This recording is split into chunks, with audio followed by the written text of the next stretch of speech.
ನಮಸ್ಕಾರ ಎಲ್ಲರಿಗೂ, ಸ್ವರ್ಣಗೌರಿ ಲಾಕ್ಸ್ಗೆ ಸ್ವಾಗತ. ಎಲ್ಲರೂ ಹೇಗಿದ್ದೀರಾ? ಚೆನ್ನಾಗಿದ್ದೀರಾ ಅಂತ ಭಾವಿಸ್ತೀನಿ. ನಾನು ಕೂಡ ಚೆನ್ನಾಗಿದ್ದೀನಿ. ಏನಪ್ಪ ಇವತ್ತು ನಾಯಿ ತೋರಿಸ್ತಾ ಇದ್ದಾರೆ ಅಂತ ಅಂದ್ಕೊಂಡಿದ್ದೀರಾ? ಖಂಡಿತ ಈ ನಾಯಿ ಬಗ್ಗೆನೇ ನಾನೊಂದು ಹೇಳ್ತೀನಿ. ನಾವು ಕಣ್ಣಾರ ಕಂಡ ಸತ್ಯ. ಪ್ರತಿದಿನ, ಪ್ರತಿ ಕ್ಷಣ, ಪ್ರತಿ ರಾತ್ರಿನೂ ನೀವು ಕೇಳಿಸ್ಕೊಬೇಕಾಗಿರೋಂಥ ಒಂದು ಈ ಶಬ್ದ, ನಾಯಿ ಅಳೋ ಶಬ್ದ. ಯಾಕೆ ನಾಯಿ ಅಳುತ್ತೆ ಅಂತ ನೀವು ಅನ್ಕೋಬೋದು. ಕೆಲವ್ರಿಗೆ ಗೊತ್ತಿರ್ಬೋದು ಅನಿಸುತ್ತೆ, ಕೆಲವ್ರಿಗೆ ಗೊತ್ತಿರಲ್ಲ ಅನಿಸುತ್ತೆ. ಅದರ ಬಗ್ಗೆ ನಾನು ಇವತ್ತು ಒಂದು ವಿಶೇಷ ಕಂಟೆಂಟೊಂದಿಗೆ ಬಂದಿದ್ದೀನಿ.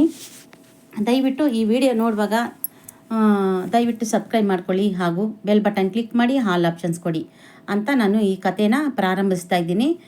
ಪ್ರತಿಯೊಂದು ಮನೆಗಳ ಹತ್ರನೂ ಊರುಗಳಲ್ಲೂ ನಾಯಿ ಅಳುತ್ತೆ. ಯಾಕೆ ಅಳುತ್ತೆ ಅಂತ ಅಂದರೆ, ಅದಕ್ಕೆ ನಾಯಿಗೂ ನಮಗೂ ಒಂದು ಸಂಬಂಧ ಇರುತ್ತೆ. ಅವಕ್ಕೆ ಏನಾದರೂ ರಾತ್ರಿ ನಕಾರಾತ್ಮಕ ಶಕ್ತಿಗಳು ಏನಾದರೂ ಕಂಡ್ರೆ ನಾಯಿಗಳು ಅಳುತ್ತವೆ. ಹಾಗೂ ಭೂತ ಪ್ರೇತಗಳು ನೋಡಿದ್ರೂ ನಾಯಿಗಳು ಅಳುತ್ತವೆ. ಹಾಗೂ ಮತ್ತು ಯಾವುದಾದ್ರೂ ನಮ್ಮ ಹತ್ತಿರದಲ್ಲಿ, ಹಾಗೂ ನಮ್ಮ ಮನೆಗಳಲ್ಲಾಗಲಿ, ನಮ್ಮ ಹತ್ತಿರದಲ್ಲಾಗಲಿ, ನಮ್ಮ ಏರಿಯಾದಲ್ಲಾಗಲಿ ಯಾವುದಾದ್ರೂ ಸಾವು ನೋವುಗಳು ಏನಾದರೂ ಆದಾಗ ಅವು ನಾಯಿಗಳು ಅಳುತ್ತವೆ. ಮತ್ತು ಅವಕ್ಕೂ ಎಲ್ಲ ಥರ ತೊಂದರೆಗಳು ಇರುತ್ತವೆ. ಮನುಷ್ಯನಿಗೆ ಅಲ್ಲ ತೊಂದರೆಗಳು, ಪ್ರಾಣಿಗಳಿಗೂ ಇರುತ್ತವೆ. ಪ್ರಾಣಿಗಳು, ಪಕ್ಷಿಗಳಿಗೆ ಮತ್ತು ಹಸುಗಳಿಗೆ ಯಾವುದೇ ನಕಾರಾತ್ಮಕ ಶಕ್ತಿಯಾಗಲಿ, ದೇವತೆಗಳಾಗಲಿ ಕಾಣಿಸುತ್ತವೆ. ಹಾಗಾಗಿ ಆ ನಾಯಿಗಳು ರಾತ್ರಿ ಹೊತ್ತು ಹತ್ತಾಗ ನಾವು ಸ್ವಲ್ಪ ಭಯಭೀತರಾಗ್ತೀವಿ. ಯಾಕೆ ಅಂದರೆ, ಇದೇನಪ್ಪ ನಾಯಿ ಅಳ್ತಾ ಇದೆ, ಏನೋ ಎತ್ತೋ ಅಂತ. ಮಧ್ಯರಾತ್ರಿನಲ್ಲಿ ನಾವು ಒಂದು ನಾಯಿ ಅಳುವಾಗ ಕೆಲವರು ಗಾಢವಾಗಿ ನಿದ್ದೆ ಮಾಡ್ತಾ ಇರ್ತಾರೆ. ಆವಾಗ ನಾವು ಗಾಢವಾಗಿ ನಿದ್ದೆ ಮಾಡೋ ಟೈಮಲ್ಲೂ ಕೆಲವರು ಎಚ್ಚರ ಆಗ್ತಾರೆ. ಎಚ್ಚರ ಆದಾಗ ಅವ್ರಿಗೇನೋ ಒಂಥರ ಭಯ ಆಗುತ್ತೆ. ಏನಿದು ನಾಯಿ ಅಳ್ತಾ ಇದೆ ಅಂತ ಕೆಲವರು ಹೊರಗಡೆ ಬರ್ತಾರೆ. ಅಂಥ ಸಮಯದಲ್ಲಿ ಯಾರು ಹೊರಗಡೆ ಹೋಗಿ ನೋಡೋಂಥ ಪ್ರಯತ್ನ ಮಾಡಬೇಡಿ. ಯಾಕೆಂದರೆ ಆ ಟೈಮಲ್ಲಿ ಒಂದು ದೇವತೆಗಳೇ ಆಗಲಿ ಅಥವಾ ಯಮದೂತರು ಯಾವುದಾದರೂ ಸಾವು ನೋವುಗಳು ಏನಾದರೂ ಬರುತ್ತೆ, ನಮ್ಮ ಏರಿಯಾದಲ್ಲಿ ಯಾರಾದರೂ ಸಾಯ್ತಾರೆ ಅಂತ ಕೆಲವ್ರಿಗೆ ಗೊತ್ತಿರುತ್ತೆ, ಕೆಲವ್ರಿಗೆ ಗೊತ್ತಿರಲ್ಲ. ಅದನ್ನು ತಿಳಿಯಪಡಿಸಬೇಕು ಅಂತಲೇ ನಾನು ಈ ವಿಡಿಯೋ ಮುಖಾಂತರ ನಿಮಗೆ ಹೇಳೋಕ್ಕೆ ಇಷ್ಟಪಡ್ತೀನಿ. ನನ್ನ ಚಾನಲ್ನಲ್ಲಿ ಈ ಥರ ವಿಡಿಯೋನ ನಾನು ಫಸ್ಟ್ ಟೈಮ್ ನಾನು ಮಾಡ್ತಾಯಿದ್ದೀನಿ. ನಮ್ಮ ಈ ವಿಡಿಯೋಗಳಿಗೆ, ಇಂಥ ಒಳ್ಳೆ ಮಾಹಿತಿ ಇರೋಂಥ ವಿಡಿಯೋಗಳಿಗೆ ದಯವಿಟ್ಟು ಸಪೋರ್ಟ್ ಮಾಡಿ ಅಂತ ಹೇಳ್ತಾ ಇದ್ದೀನಿ. ಯಾಕೆ ನಾಯಿಗಳು ಅಳುತ್ತವೆ ಅಂದರೆ, ಅವುಗಳಿಗೂ ನಿಯತ್ತಿರುತ್ತೆ. ಬರೀ ಪ್ರಾಣಿ ಪಕ್ಷಿಗಳಿಗೂ ಸಹ ನಿಯತ್ತಿರುತ್ತೆ. ನಾಯಿ ಅಂದರೆ ಬರೀ ನಮ್ಮ ಮನೆ ಹತ್ರ ಊಟ ಹಾಕಿದ್ರೆ ತಿನ್ನುವಂಥದ್ದು, ಮಲಗುವಂಥದ್ದು ಅಲ್ಲ. ಅವುಗಳಿಗೂ ಒಂದು ಆತ್ಮ ಭಯ ಮತ್ತು ಇರುತ್ತೆ. ಕೆಲವೊಮ್ಮೆ ಅವಕ್ಕೂ ಭಯ ಆಗುತ್ತೆ. ರಸ್ತೆಯಲ್ಲಿರುತ್ತೆ, ಈ ಯಮದೂತ ಓಡಾಡ್ತಾ ಇರ್ತಾನೆ, ಮತ್ತು ದೆವ್ವಗಳು ಓಡಾಡ್ತಾ ಇರ್ತವೆ. ಮತ್ತು ನಕಾರಾತ್ಮಕ ಶಕ್ತಿ, ಯಾವುದೇ ದುಷ್ಟಶಕ್ತಿಗಳು ಓಡಾಡ್ತಾ ಇದ್ರೂ ಅವುಗಳಿಗೆ ಗೊತ್ತಾಗುತ್ತೆ. ನಾನು ಕಣ್ಣಾರ ಕಂಡ ಸತ್ಯ. ನಮ್ಮ ಮನೆ ಹತ್ರ ನಾನು ಮಲಗೋದು ಒಂದು ಸ್ವಲ್ಪ ಲೇಟ್ ಆಗುತ್ತೆ. ಯಾಕೆಂದರೆ ಯೂಟ್ಯೂಬಲ್ಲಿ ಎಡಿಟಿಂಗ್ ಅದೆಲ್ಲ ಮಾಡಿಕೊಂಡು ಹೋಗುವಾಗ ಇರ್ತೀನಿ. ಯಾಕೆಂದರೆ ನಾನು ಸುಮಾರು ಹೊತ್ತು ಒಂದೊಂದು ಟೈಮಲ್ಲಿ ಕೈಗಳು ಸ್ವಲ್ಪ ಎಲ್ತ್ ಅಪ್ಸೆಟ್ ಆದಾಗ ನಂಗೆ ನಿದ್ದೆ ಬರೋದಿಲ್ಲ. ಮಲ್ಕೊಳ್ಳುವಾಗ ಸರಿ ಅಂದ್ಬಿಟ್ಟು ಇನ್ನೂ ಲೇಟಾಗಿ ಒಂದು 12 ಗಂಟೆ ಏನೋ ಆಗಿದೆ, ಓ ಅಂತ ಅಳ್ತಾ ಇದ್ದಾವೆ. ಹೆಂಗೆ ಅಳ್ತಾ ಇದ್ದಾವೆ ಅಂತಂದರೆ ತುಂಬ ಭಯ ಆಗುತ್ತೆ. ಪ್ರತಿಯೊಬ್ಬರು ಕೇಳಿರ್ತೀರ ಅನಿಸುತ್ತೆ ನಾಯಿ ಅಳೋದನ್ನು. ಆ ಥರ ತುಂಬ ಅಳ್ತಾ ಇತ್ತು. ಸರಿ ಅಂದ್ಬಿಟ್ಟು ಅಳ್ತಾ ಇದೆ ಏನೋ ಬಿಡು ಅಂದ್ಬಿಟ್ಟು, ಕೆಲವು ಅವಕ್ಕೂ ಅಷ್ಟೇ ಹೊಟ್ಟೆ ಹಸಿವಾಗುತ್ತೆ. ಅವಕ್ಕೂ ಹೊಟ್ಟೆ ನೋವು ಬರ್ಬೋದು, ಒಂದು ಆರೋಗ್ಯ ಸಮಸ್ಯೆ ಇರ್ಬೋದು. ಆವಾಗ ಅದಕ್ಕೆ ಬಾಯಿ ಇರಲ್ಲ ಹೇಳ್ಕೊಳ್ಳೋದಕ್ಕೆ. ಅವುಗಳಲ್ಲೂ ನೋವಿದೆ, ಸಂಕಟ ಇದೆ ಅಂತ ಅದು ಕೂಗಾಡುತ್ತೆ, ಕಿರ್ಚಾಡುತ್ತೆ, ಅಳುತ್ತೆ, ಒದ್ದಾಡುತ್ತೆ. ಹಾಗಾಗಿ ಅದರಲ್ಲೂ ಒಂದು ನಾವು ಪರಿಗಣಿಸಬೇಕಾಗಿರುವಂಥ ವಿಚಾರಗಳು. ಹಾಗೆ ನನ್ನ ಕಥೆಯನ್ನು ಮುಂದುವರಿಸ್ತೀನಿ. ಕಥೆ ಅಂತ ಅಲ್ಲ, ನಮ್ಮ ಮನೆ ಹತ್ರ ನಡೆದ ಘಟನೆ. ಆಮೇಲೆ ಬೆಳಗ್ಗೆ ಎದ್ದರೆ ಒಂದು 10 ಗಂಟೆ ನಾನು ಹೊರಗಡೆ ಹೋದೆ. ಬಾಗಿಲ ಹತ್ರ ಏನೋ ನಿಂತ್ಕೊಂಡು ಏನೋ ಅಂಗಡಿಗೆ ಹೋಗ್ಬಿಟ್ಟು ಬಂದೆ ಕೊತ್ತಂಬರಿ ಎಲ್ಲ ತೊಗೊಳಕ್ಕೆ. ಆಂಬ್ಲೆನ್ಸು ನಮ್ಮ ಮನೆ ಮುಂದೆನೇ ಹೋಯ್ತು. ಯಾಕೆ ಆಂಬ್ಲೆನ್ಸು ನಮ್ಮ ಮನೆ ಮುಂದೆ ಹೋಗ್ತಾ ಇದೆಯಲ್ಲ, 2 ಆಂಬ್ಲೆನ್ಸ್ ಹೋಯ್ತು. ಯಾಕೆ ಹೋಯ್ತು ಅಂತ ಅಂದರೆ, ಗಂಡ ಹೆಂಡತಿ ಇಬ್ಬರೂ ಒಂದು ಫ್ಯಾಕ್ಟ್ರಿನಲ್ಲಿ ಕೆಲಸ ಮಾಡ್ತಾಯಿದ್ರು. ಅವ್ರು ಬಂದು ಗಂಡ ಹೆಂಡತಿ ಇಬ್ಬರೂ ಒಂದೇ ಮನೇಲಿ ಸೂಸೈಡ್ ಮಾಡ್ಕೊಂಡು ಸತ್ತೋಗಿದ್ದಾರೆ. ಅದರಲ್ಲೂ ಅವರಿಗೂ ತುಂಬ ಏಜ್ ಆಗೋಗಿದೆ. ಸುಮಾರು 58 ವರ್ಷ ಅಪ್ಪನಿಗೆ. ಆ ಅಮ್ಮನಿಗೆ ಮಿನಿಮಮ್ ಒಂದು 45-50 ವರ್ಷ ಇರ್ಬೋದು. ಗಂಡ ಹೆಂಡತಿ ಇಬ್ಬರೂ ಒಂದೇ ಮನೆಯಲ್ಲಿ ಸೂಸೈಡ್ ಮಾಡ್ಕೊಂಡಿದ್ದಾರೆ. ಏನಕ್ಕೆ ಅಂತ ಗೊತ್ತಿರಲಿಲ್ಲ.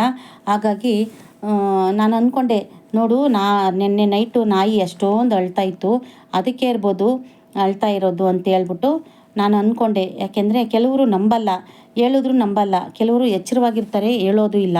ಹಾಗಾಗಿ ಇದೊಂದು ನನ್ನ ಕಣ್ಣಾರ ಕಂಡ ಘಟನೆ ಮತ್ತು ಸಾಕ್ಷಿ. ನೀವು ಯಾರೇ ಆಗಲಿ ಅಷ್ಟೊತ್ತಲ್ಲಿ ನಾಯಿ ಅಳ್ತಾ ಇದೆ ಅಂತ ಅಂದಾಗ ಬರೋದು, ಓಡಿಸೋದು ಅದೆಲ್ಲ ಮಾಡಬೇಡಿ. ಅವಕ್ಕೊಂದು ಜೀವ ಇದೆ, ಅವುಗಳಿಗೂ ಒಂದು ಶಕ್ತಿ ಇದೆ. ಪ್ರತಿಯೊಂದನ್ನು ಅದರ ಅಂಗಾಂಗದಲ್ಲಿ ತುಂಬ ಸೂಕ್ಷ್ಮವಾಗಿ ಗಮನಿಸಬೇಕಾದಂಥ ಪಂಚೇಂದ್ರಿಯಗಳು ಅವುಗಳಲ್ಲಿ ಇದ್ದಾವೆ. ನಾಯಿಗಳಲ್ಲಿ ಅದನ್ನು ಸೂಕ್ಷ್ಮವಾಗಿ ಅವು ಪರಿಗಣಿಸ್ತವೆ.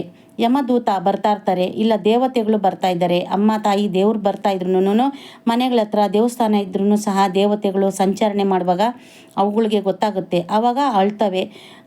ಯಾಕೆಂದರೆ ದೈವಶಕ್ತಿ, ದುಷ್ಟಶಕ್ತಿ, ಯಾವುದೇ ಶಕ್ತಿ ಇಲ್ಲಿ ನಾಯಿಗಳಿಗೆ ತುಂಬ ಬೇಗ ಅದರ ಪಂಚೇಂದ್ರಿಯಗಳು ಅಂತಾರಲ್ಲ, ಕಣ್ಣು, ಮೂಗು, ಬಾಯಿ, ಕಿವಿ, ಆ ಪಂಚೇಂದ್ರಿಯಗಳಿಗೆ ತುಂಬ ಸೂಕ್ಷ್ಮವಾಗಿ ಅದಕ್ಕೆ ಅರ್ಥ ಆಗುತ್ತೆ. ಅದಕ್ಕೆ ನಾವು ಹೇಳೋದು, ನಾಯಿಗಳಿಗೆ ಎಲ್ಲ ಕಾಣುತ್ತೆ, ಹಾಗೂ ಹಸುಗಳಿಗೂ ಕಾಣುತ್ತೆ, ಅದು ಅಂಬ ಅಂಬ ಅಂತ ಕಿರ್ಚ್ಕೊಳ್ಳುತ್ತೆ. ಅವಕ್ಕೆ ಪ್ರಾಣಿ ಪಕ್ಷಿಗಳಿಗೂ ಎಲ್ಲ ಗೊತ್ತಾಗುತ್ತೆ. ಹಾಗಾಗಿ ನಾಯಿ ರಾತ್ರಿ ಹೊತ್ತಲ್ಲಿ ಅಳುವಾಗ ಏನು ಪರಿಣಾಮ ಆಗುತ್ತೆ ಅಕ್ಕಪಕ್ಕ ಆಗಲಿ ಒಂದು ಊರಿನಲ್ಲಾಗಲಿ ಅಂತ ಗೊತ್ತಾಗ್ಬೋದು. ಬುಡುಬುಡುಕರು ಸಹ ಬರ್ತಾರೆ, ಅಷ್ಟೊತ್ತಲ್ಲಿ ಬರ್ತಾರೆ. ಕಲ್ಲು ನೀರು ಕರಗೋ ಹೊತ್ತಲ್ಲಿ ಬುಡುಬುಡುಕರು ಸಹ ಬಂದು ಹೇಳ್ತಾರೆ. ಮುನೇಶ್ವರ ಸ್ವಾಮಿನೂ ಓಡಾಡುವಾಗ ದೈವಶಕ್ತಿಗಳು ಓಡಾಡ್ತಾ ಇರ್ತಾರೆ, ಆವಾಗ ನಾಯಿಗಳು ಅಳ್ತವೆ.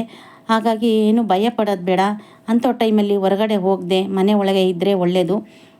ಏನೋ ಬೊಗಳ್ತಾ ಇದೆ ಅಂತ ಅಷ್ಟೊತ್ತಲ್ಲಿ ಹೋಗೋದು, ಅದರ ನಕಾರಾತ್ಮಕ ಶಕ್ತಿ ನಮಗೆ ಬಂದು ಅಟ್ಯಾಕ್ ಆಗಬಾರ್ದು ಅಂತ ನಾನು ಈ ವಿಡಿಯೋ ಮುಖಾಂತರ ಹೇಳ್ತೀನಿ. ಯಾಕೆಂದರೆ ಇದು ನಮ್ಮ ಅನುಭವದಲ್ಲಿ ಆದ ಘಟನೆಗಳು.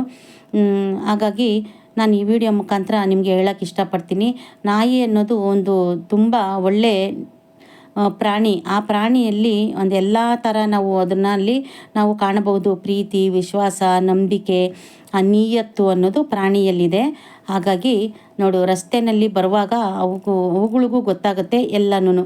ಒಂದು ಊಟ ಇಲ್ಲ ಅಂದರೂ ಅಳುತ್ತೆ, ನಕಾರಾತ್ಮಕ ಶಕ್ತಿಗೆ ನೋಡಿದ್ರೂ ಬೊಗಳುತ್ತೆ, ಅಳುತ್ತೆ, ಕಿರ್ಚುತ್ತೆ. ಆಮೇಲೆ ಯಾವುದೇ ಕಳ್ಳರು ಬಂದ್ರೂ ಅದನ್ನು ಪಂಚೇಂದ್ರಿಯಗಳು ಗ್ರಹಿಸುತ್ತೆ. ಹಾಗೂ ನಾಯಿಗಳಿಗೂ ತುಂಬ ಒಗ್ಗಟ್ಟಿರುತ್ತೆ ಅಂತ ಹೇಳೋಕ್ಕೆ ಇಷ್ಟಪಡ್ತೀನಿ. ಅವುಗಳು ಅಷ್ಟೇ, ಒಂದು ಊಟ ತಿಂದ್ರೂ ಒಂದೇ ತಿನ್ನಲ್ಲ, ಹಾಗಾಗಿ ಹಂಚಿಕೊಂಡು ತಿಂತವೆ. ಅವಕ್ಕೂ ನಿಯತ್ತಿರುತ್ತೆ. ಹಾಗಾಗಿ ದೇವತೆಗಳು ಸಹ ರೋಡಿನಲ್ಲಿ ಬರುವಾಗ ಅದು ಕಣ್ಣಿಗೆ ಕಾಣಿಸುತ್ತೆ. ಆವಾಗ ನೋಡಿ, ಅವುಗಳು ಅದೃಷ್ಟ ಮಾಡಿದ್ದಾವೆ ಅಂತ ಅನ್ಬೋದು. ದೇವತೆಗಳನ್ನೂ ನೋಡ್ತವೆ, ದೆವ್ವಗಳನ್ನೂ ನೋಡ್ತವೆ. ಹಾಗಾಗಿ ನಾನು ಈ ವಿಡಿಯೋ ಮುಖಾಂತರ ಹೇಳೋಕ್ಕೆ ಇಷ್ಟಪಡ್ತೀನಿ. ಅದಕ್ಕೆ ಮತ್ತೊಮ್ಮೆ ಮಗದೊಮ್ಮೆ ನಮ್ಮ ಈ ವಿಡಿಯೋ ನೋಡಿರೋರಿಗೆ ಎಲ್ರಿಗೂ ತುಂಬು ಹೃದಯದ ಧನ್ಯವಾದಗಳು. ಇದೇ ಥರ ವಿಡಿಯೋಗಳನ್ನ ಮಾಡ್ತಾ ಇರ್ತೀನಿ. ನಮ್ಮ ವಿಡಿಯೋದಲ್ಲಿ ಪ್ರತಿಯೊಂದು ಮಾಹಿತಿಗಳು ಇರುತ್ತೆ. ಹಾಗಾಗಿ ತಿಳ್ಕೊಂಡು ಏನು ಅಂತ ಕಮೆಂಟ್ ಮಾಡಿ. ಅಭಿಪ್ರಾಯ ಅನಿಸಿಕೆಗಳನ್ನ ಈ ಕಮೆಂಟ್ ಬಾಕ್ಸಲ್ಲಿ ಕಮೆಂಟ್ ಮಾಡಿ. ಹಾಗೂ ಬೆಲ್ ಬಟನ್ ಕ್ಲಿಕ್ ಮಾಡಿ, ಆಲ್ ಆಪ್ಷನ್ಸ್ ಕೊಡಿ. ನಾಯಿ ಅಂದರೆ ನಿಯತ್ತಿನ ಪ್ರಾಣಿ. ಆ ಪ್ರಾಣಿಗೂ ಸಹ ಜೀವ ಇದೆ, ನೋವಿದೆ, ಸಂಕಟ ಇದೆ. ಅದನ್ನೂ ಸಹ ಪ್ರತಿಯೊಬ್ಬರು ಪ್ರಾಣಿನ ಸಾಕಿಬಿಟ್ಟು ಅದಕ್ಕೂ ಒಂದು ಊಟ, ಆಹಾರ ಕೊಟ್ಟು ಸಾಕಿ ಏನು ಒಳ್ಳೆಯದೇ ಆಗುತ್ತೆ, ಕೆಟ್ಟದ್ದೇನಾಗಲ್ಲ. ಮನುಷ್ಯ ಹಿಂದೆಯಿಂದ ಬೆನ್ನಿಂದ ಚೂರಿ ಹಾಕುವಂಥ ದುರ್ಬುದ್ಧಿ. ಅದಕ್ಕೋಸ್ಕರ ನಾನು ನಾಯಿ ಬಗ್ಗೆ ಇವತ್ತು ಹೇಳ್ತಾ ಇದ್ದೀನಿ. ನೋಡಿ, ನಾಯಿನ ಸಾಕಿರೋದು. ಧನ್ಯವಾದಗಳು ನಮ್ಮ ವಿಡಿಯೋ ನೋಡಿರೋರಿಗೆ ಎಲ್ಲ.